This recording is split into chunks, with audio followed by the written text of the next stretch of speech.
Baiklah, bismillahirrahmanirrahim. Assalamualaikum warahmatullahi wabarakatuh. Waalaikumsalam warahmatullahi wabarakatuh. Alhamdulillah, alhamdulillahirabbil alamin wa bihi nasta'in wa la murdin yawadin sayyidina wa maulana Muhammadin wa ala alihi wa sahbihi ajmain amma ba'du. Kepada yang terhormat Bapak Antoni SH.M. Hum selaku dosen pengampu mata kuliah Hukum Pidana, dan yang saya hormati kepada teman-teman yang insyaallah selalu dimuliakan oleh Allah Subhanahu wa taala. Baiklah, di sini saya sebagai petugas moderator sekaligus penyaji yang akan belajar menyampaikan materi yang berjudul percobaan, fogging, dan pernyataan naming dalam tindak pidana. Jadi langsung saja untuk pemateri yang pertama yang akan dibacakan oleh saudari Amanda Amelia. Kepadanya saya persilahkan. Baiklah, di sini saya akan menjelaskan mengenai istilah dan pengertian percobaan atau fogging. Di dalam Kitab Undang-Undang Hukum Pidana atau KUHP, mengancam dengan pidana tertentu untuk melakukan suatu percobaan kejahatan. Oleh karena itu, pembentuk undang-undang memperluas pengertian dari kata pelaku suatu kejahatan, meskipun pelaku belum sempat menyelesaikan apa yang hendak dilaksanakannya, dan tidak melakukan semua bagian yang diuraikan di dalam rumusan suatu delik. Kadangkala, suatu kejahatan telah mulai dilakukan, akan tetapi tidak dapat diselesaikan sesuai dengan keinginan atau maksud si pelaku. Misalnya si B, seorang tukang copet. Pada saat akan memasukkan tangannya ke kantong R, banyak orang yang mengetahuinya, lalu B ditangkap. Contoh lain misalnya si A bermaksud mencuri di rumah si X dengan membongkar dan merusak jendela. Kemudian si A masuk ke rumah si X, tetapi karena si X terbangun dan jendela dari mana si A masuk terbuka, kemudian si A kepergok dan ditangkap oleh seorang petugas ronda. Dengan melihat kedua contoh tersebut, memperlihatkan bahwa maksud si pelaku belum terlaksana, yaitu keinginan atau maksud si A dan B untuk mencuri dan mengambil dompet dan barang atau benda si R dan X belum hilang. Menurut ilmu bahasa, mencoba berarti berusaha akan mencapai satu tujuan, dan kadangkala tujuan itu jadi tercapai dan kadangkala usaha itu tidak berakibat seperti yang dimaksud. Sehingga ada dua arti percobaan. Yang pertama, yang dimaksud dengan usaha hendak berbuat adalah orang yang telah memulai berbuat untuk mencapai suatu tujuan, yang mana perbuatan itu tidak menjadi selesai. Syaratnya adalah perbuatan telah dimulai, artinya tidaklah cukup sekedar kehendak atau alam batin semata. Misalnya hendak menebang pohon, namun orang itu telah melakukan perbuatan menebang, tetapi tidak selesai sampai pohon itu tumbang. Dan yang kedua, yang dimaksud dengan melakukan sesuatu di dalam keadaan diuji. Pengertian yang lebih spesifik yaitu berupa melakukan perbuatan atau rangkaian perbuatan dalam hal untuk menguji suatu kajian tertentu di bidang ilmu pengetahuan tertentu. Misalnya percobaan mengembangkan suatu jenis hewan atau tanaman. Pengertian ini lebih jelas misalnya pada kata kolam percobaan atau kebun percobaan. Terdapat 3 bentuk percobaan menurut John Kers. Yang pertama, percobaan selesai. Melakukan tindak pidana yang pelaksanaannya sudah dilakukan sangat relatif jauh atau sama, seperti tindak pidana selesai namun dikarenakan suatu hal tindak pidana itu tidak terjadi atau terwujud. Yang kedua, percobaan terhenti atau terhalang. Percobaan yang perbuatan pelaksanaannya terhenti pada saat mendekati selesainya tindak pidana karena adanya penghalang dari luar atau karena faktor ketidakmungkinan tindak pidana itu diselesaikan. Yang ketiga, percobaan berkualifikasi. Percobaan yang perbuatan pelaksanaannya merupakan tindak pidana selesai yang lain daripada yang dituju. Selanjutnya mengenai sanksi percobaan atau fogging. Masalah percobaan memberikan ancaman yang maksimumnya diperingan yaitu dikurangi 1/3 atau 1/3 dari maksimum pidana pokoknya. Sedangkan terhadap ancaman pidana mati dan penjara seumur hidup, maksimumnya menjadi 15 tahun.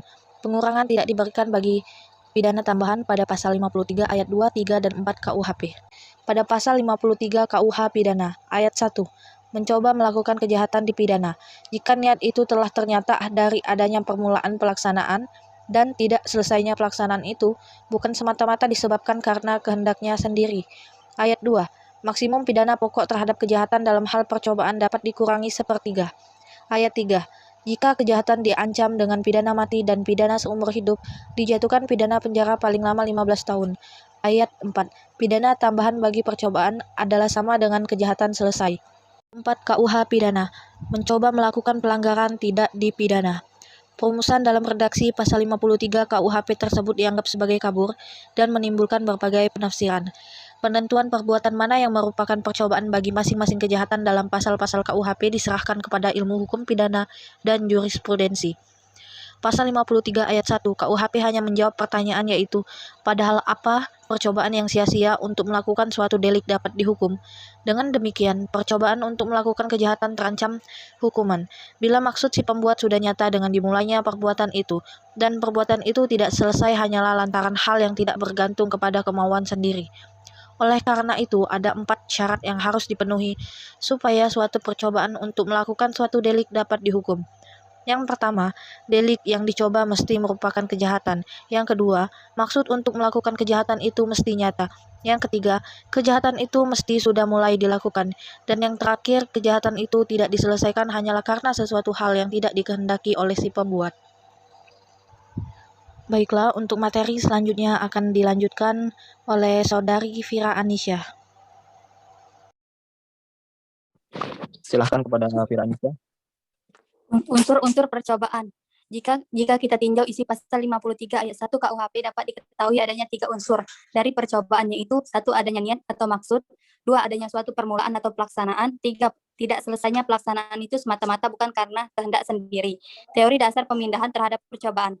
1. Teori percobaan subjektif, tolak ukurnya adalah niat atau kehendak atau sikap batin yang dimiliki pelaku melakukan perbuatan yang dilarang atau menimbulkan akibat yang dilarang. 2. Teori percobaan objektif, tolak ukurnya adalah perbuatan yang dilakukan oleh pelaku dalam hal mana perbuatan tersebut bersifat membahayakan kepentingan umum atau dilindungi oleh UU. Tinjauan yuridis penyertaan dalam tindak pidana. Tinjauan yuridis penyertaan dalam tindak pidana, kata penyertaan berasal dari bahasa Belanda, yaitu deelneming atau deelnemen, yang diterjemahkan dengan kata menyertai, dan deelneming menjadi penyertaan. Dipermasalahkan dalam hukum pidana karena berdasarkan kenyataan sering suatu delik dilakukan bersama oleh beberapa orang. Jika hanya satu orang yang dilakukan satu delik, pelakunya tersebut alleendader. Penjelasan selanjutnya akan disampaikan Saudara Anca. Profesor Muljatno berpendapat lain. Beliau mencaratkan 3 hal, yaitu yang pertama, secara objektif apa yang dilakukan terdakwa harus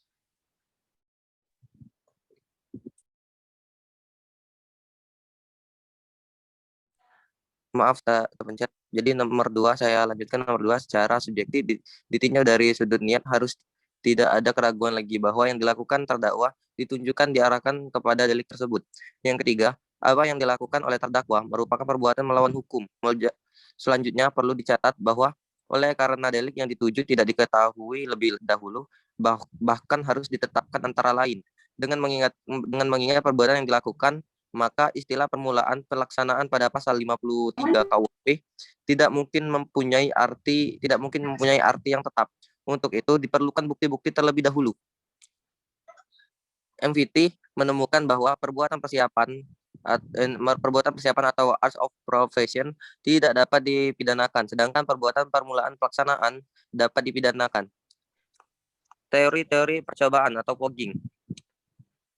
Van Hatum, pasal percobaan bukan untuk mengadakan perluasan pada perumusan delik. Yang kedua, pasal percobaan hanya memberikan suatu strafu. Itulah. Artinya pidana yang ditentukan dalam rumusan delik juga dapat dikenakan pada pelaku yang tidak berhasil dalam usahanya untuk menyelesaikan kejahatan tersebut. 2.4 Tinjauan yuridis penyertaan dalam tindak pidana. Kata penyertaan berasal dari bahasa Belanda yaitu deelneming atau deelnemen yang diterjemahkan dengan kata menyertai, dan deelneming menjadi penyertaan. Deelneming dipermasalahkan dalam hukum pidana karena berdasarkan kenyataan sering suatu delik dilakukan bersama oleh beberapa orang. Jika hanya satu orang yang melakukan suatu delik, pelakunya disebut alleendader. Delik penyertaan atau penyertaan dalam melakukan tindak pidana merupakan terjemahan dari istilah deelneming, istilah yang digunakan dalam judul bab 5 buku 1 Kitab Undang-Undang.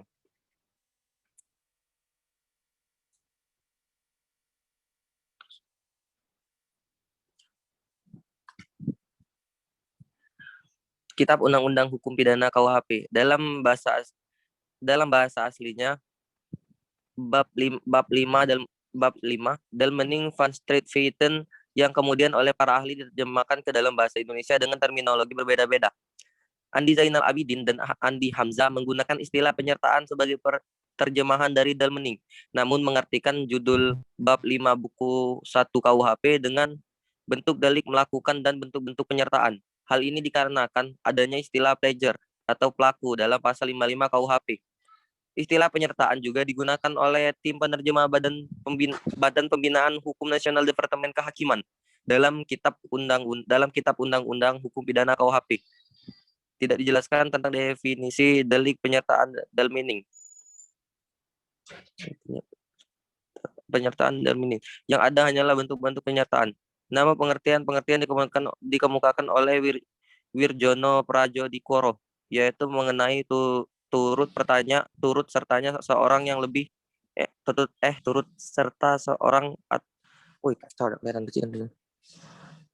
penyertaan dikemukakan oleh Wirjono Pradikoro, yaitu mengenai turut sertanya seorang atau lebih pada waktu orang lain melakukan suatu tindak pidana. Muljatno lebih mempertegas pengertian dengan menyatakan bahwa ada penyertaan apabila bukan satu orang saja yang tersangkut dalam terjadinya tindak pidana, akan tetapi beberapa orang harus memenuhi syarat-syarat yang disebutkan dalam pasal 55 dan 56 Kitab Undang-Undang Hukum Pidana. Menurut doktrin Dalmening, sifatnya terdiri atas yang pertama, Dalmening yang berdiri sendiri, yakni pertanggungjawaban dari tiap peserta dihargai sendiri-sendiri. Dan yang kedua, Dalmening yang tidak berdiri sendiri, yakni pertanggungjawabannya dari peserta yang satu digantungkan pada perbuatan peserta lainnya. Dalmening atau keturutsertaan oleh pembentuk undang-undang telah diatur di dalam pasal-pasal 55 dan 56 KUHP. Ketentuan pidana di dalam pasal-pasal 55 dan 56 KUHP itu disebut sebagai suatu pembicaraan mengenai masalah pelaku, dader, dan keturutsertaan saja. Rumusan-rumusan ketentuan pidana di dalam pasal-pasal 56 dan 55 dan 56 KUHP sebagaimana yang dimaksudkan di atas. Dan materi selanjutnya yang akan dibacakan oleh Saudara Afdol, padanya saya persilahkan. Ya, baik, saya lanjutkan. Ajaran penyertaan kaitan dengan hukum pidana. Konsepsi ajaran penyertaan pidana yang dirumuskan di dalam pasal 55 KUHP pidana sudah memadai dalam pemberantasan kejahatan khusus tidak pidana korupsi dengan peran struktur, perilaku, dan kompleks. Bentuk-bentuk yang dimaksud di dalam pasal 55 KUHP pidana Indonesia sebagai berikut. Yang pertama, pelaku pelaksanaan disebut pelegan. Istilah pelegan berasal dari legan, yakni mereka yang melakukan perbuatan pidana. Yang kedua, pelaku sebagai penyuruh disebut pelegan. Pelaku sebagai penyuruh perbuatan pidana adalah bentuk kedua dari penyertaan yang terdapat di dalam pasal 55 KUHP pidana. Yang ketiga, pelaku peserta disebut meneglegan. Bentuk ketiga dari penyertaan perbuatan pidana atau Dalmening adalah meneglegan, yakni bentuk perbuatan pidana yang berada di antara pelaku pelaksanaan atau pelegan dengan pembantuan.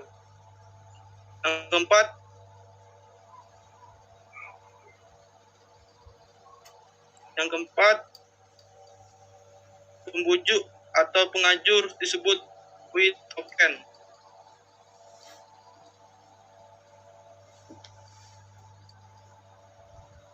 Bentuk keempat dari penyertaan diatur dalam pasal KUHP pidana sebagai dengan doin elegan bahwa with token juga merupakan autor intelektual.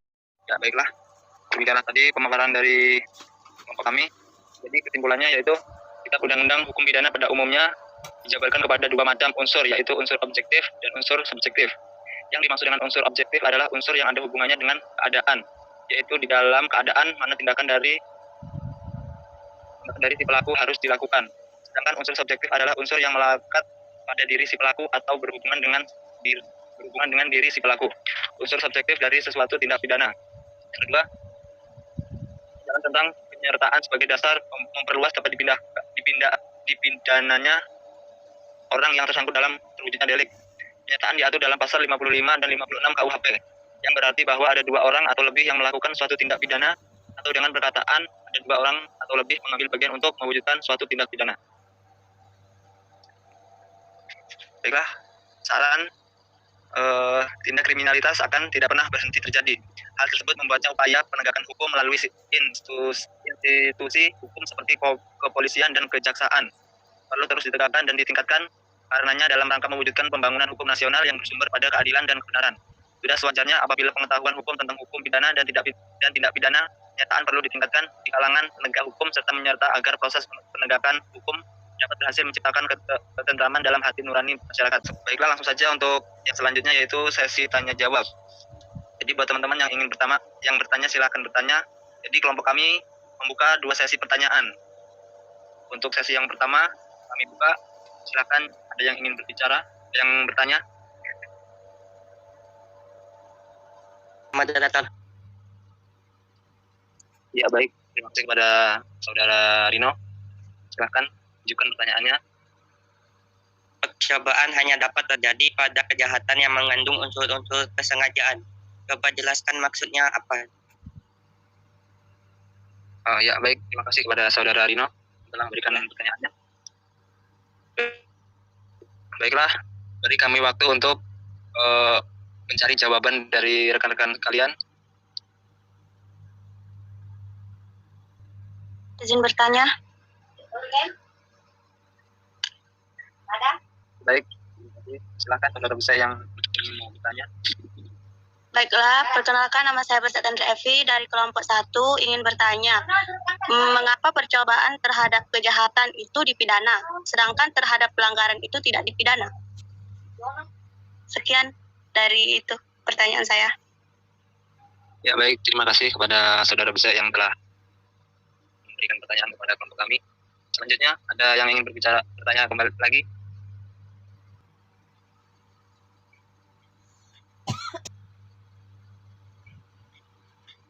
Baik, izin moderator ingin bertanya. Ya baik, silakan kepada saudara Rizky. Baik, terima kasih atas kesempatannya. Di sini saya Rizky Saputra dari kelompok 4 ingin bertanya.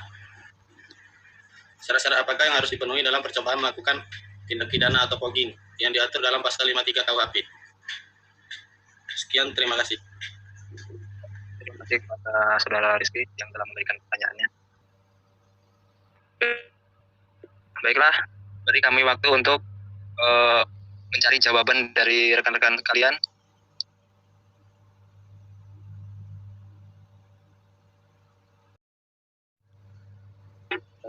Saudari Vira yang akan menjawab pertanyaan dari saudara Rizky. Pada saudari Vira, silakan. Baiklah, di sini saya akan menjawab pertanyaan dari Rizky.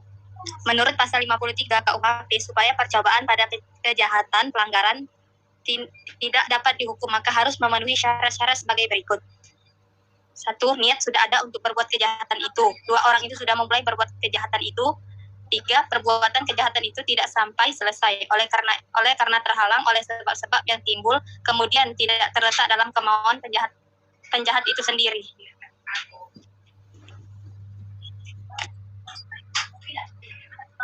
Baiklah, apakah saudara Rizky sudah jelas dan dapat mengerti? Baik, bisa dipahami. Terima kasih. Kepada saudari Vira. Untuk pertanyaan selanjutnya, kita masih menunggu jawaban dari yang akan menjawab. Ya baiklah, untuk pertanyaan selanjutnya yang akan dijawab oleh saudara Anca, kepadanya saya persilahkan. Baiklah moderator, apakah suara saya kedengaran? Dengaran. Ya, kedengaran. Baiklah, dengan soal nomor 2, yaitu walaupun tidak kena, bisakah tindakan memukul dipidanakan? Nah, jadi untuk memukul tetapi tidak kena ini masuk kepada undang-undang tentang percobaan kekerasan atau penganiayaan. Percobaan kekerasan ini masuk kepada undang-undang KUHP pasal 317 yang berbunyi mencoba melakukan kejahatan dipidana jika niat untuk itu telah ternyata dan adanya permulaan pelaksanaan dilakukan dan tidak selesainya pelaksanaan itu mungkin semata-mata disebabkan karena kehendaknya sendiri. Jadi maksimum pidana pokok yang dapat oleh tersangka kejahatan tersebut dikurangi 1/3 dari pidana yang telah ditentukan. Jadi pada intinya tindakan pemukulan tersebut meskipun tidak kena dapat dipidanakan karena telah menyangkut pasal. Terima kasih, mungkin hanya itu yang dapat saya sampaikan. Kembali ke moderator.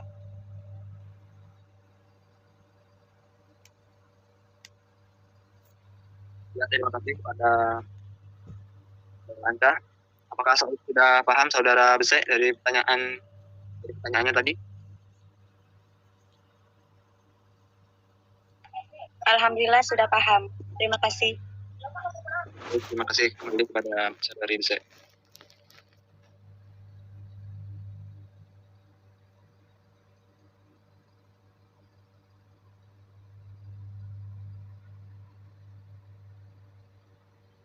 Untuk pertanyaan yang selanjutnya dijawab oleh saudari Amanda.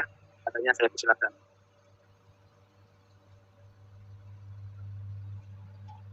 Baiklah, saya akan menjawab pertanyaan dari Saudara Rino mengenai unsur percobaan.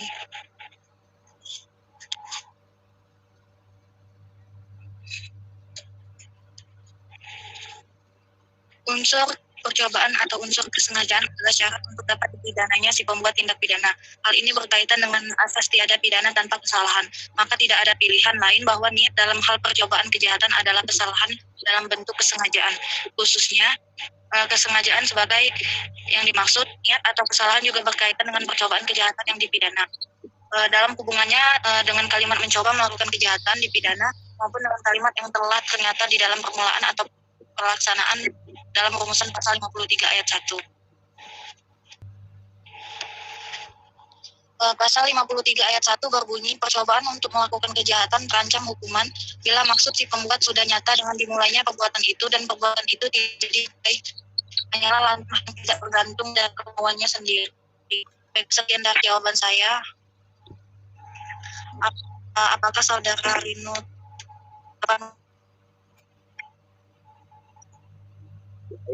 Jadi kepada Saudari Amanda yang telah menjawab pertanyaan dari Saudara Rino, saya kembalikan kepada Saudara Rino yang bertanya tadi, apakah sudah memahami dari jawaban dari Saudari Amanda? Baiklah, terima kasih pada Saudari Amanda. Saya sudah paham. Baik, terima kasih sudah Saudara Rino. Nah, untuk selanjutnya itu kita bisa buka lagi sesi pertanyaan yang kedua. Jadi teman-teman yang belum bertanya, silahkan bertanya. moderator? Ya, silakan dari Vina. Saya Pina Panduwinata, perwakilan dari kelompok 6.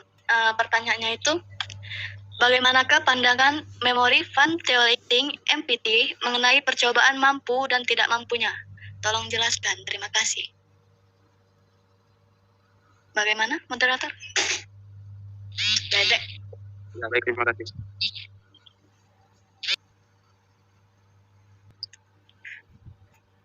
Terima kasih. Ya, silakan kepada. Baiklah, Assalamualaikum warahmatullahi wabarakatuh. Perkenalkan, nama saya Miftah Karyani, perwakilan dari kelompok 2, izin bertanya. Apakah sebuah percobaan itu merupakan suatu bentuk deliks khusus yang berdiri sendiri, ataukah hanya merupakan suatu deliks yang tidak sempurna? Bagaimana, moderator? Pertanyaannya ditulis di kolom chat aja. Saudara Rita. Sudah. Ya, terima kasih. Mas. Silakan. Pertanyaan dari saudari Vina yang akan.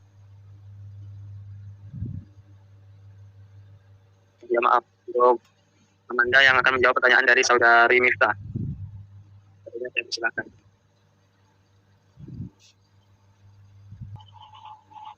Baiklah, saya akan menjawab pertanyaan dari percobaan bukanlah bentuk delik yang tidak sempurna, tetapi merupakan delik yang sempurna hanya dalam bentuk yang khusus. Jadi merupakan suatu delik tersendiri atau disebut sebagai delictum sui generis. Menurut pandangan ini, percobaan melakukan suatu tindak pidana merupakan satu kesatuan yang bulat dan lengkap. Percobaan bukanlah bentuk delik yang tidak sempurna, tetapi merupakan delik yang sempurna dalam bentuk yang khusus atau istimewa. Jadi merupakan delik tersendiri, delictum atau yang disebut sebagai delictum sui generis, termasuk dalam pandangan kedua menurut Profesor Pompe dan Profesor Mulyatno, alasan Profesor Mulyatno memasukkan percobaan sebagai delik tersendiri ialah yang pertama adalah pada dasarnya seseorang itu dipidana karena melakukan suatu delik. Yang kedua, dalam konsep perbuatan pidana, pandangan dualistis ukuran suatu delik didasarkan pada pokok pikiran adanya sifat berbahayanya perbuatan itu sendiri bagi keselamatan masyarakat. Yang ketiga, dalam hukum adat tidak dikenal percobaan sebagai bentuk delik yang tidak sempurna, yang ada hanya delik yang selesai. Yang terakhir, dalam KUHP ada beberapa perbuatan yang dipandang sebagai delik yang berdiri sendiri dan merupakan delik selesai. Walaupun pelaksanaan dari perbuatan itu sebenarnya belum selesai, jadi baru merupakan percobaan, misalnya delik-delik makar dalam pasal 104, 106, dan 107 di dalam KUHP. Apakah saudara Miftah dapat memahami jawaban dari saya? Alhamdulillah sudah bisa dipahami. Terima kasih Saudari Rama Amanda. Kembali ke moderator. Ya baik, terima kasih. Untuk pertanyaan selanjutnya, kita masih menunggu jawaban dari kelompok kami ya. Saudari Mita yang akan dijawab oleh saudari Vina. Saya persilakan.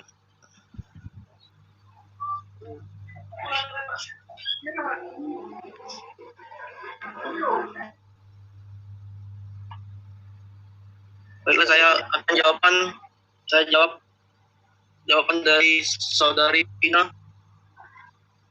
Memory Van Weilicting menyatakan bahwa syarat-syarat umum delik percobaan menurut pasal 53 KUHP yaitu syarat-syarat percobaan untuk melakukan kejahatan ditentu dalam buku 2 KUHP pidana. Ukurannya ditentukan oleh untuk menentukan tidak mampu mutlak dan tidak mampu relatif mengandung kesukaran. Baiklah, itu saja jawaban dari Aldo Sugiarto. Gimana saudara Vina? Bagaimana saudari Vina? Apakah sudah dapat dipahami dan dimengerti? Alhamdulillah sudah bisa dipahami dan dimengerti. Terima kasih kepada saudara Abdul Sugiarto atas penjelasannya. Ya baik, terima kasih pada teman-teman semua atas partisipasinya. Antara selanjutnya yaitu penutup ya. Marilah sebelum acara ini saya tutup, saya di sini sebagai petugas moderator dan pemakalah dari kelompok 3. Apabila dalam penyampaiannya ada yang kurang, kami mohon akhiri. Wassalamualaikum warahmatullahi wabarakatuh. Waalaikumsalam warahmatullahi wabarakatuh.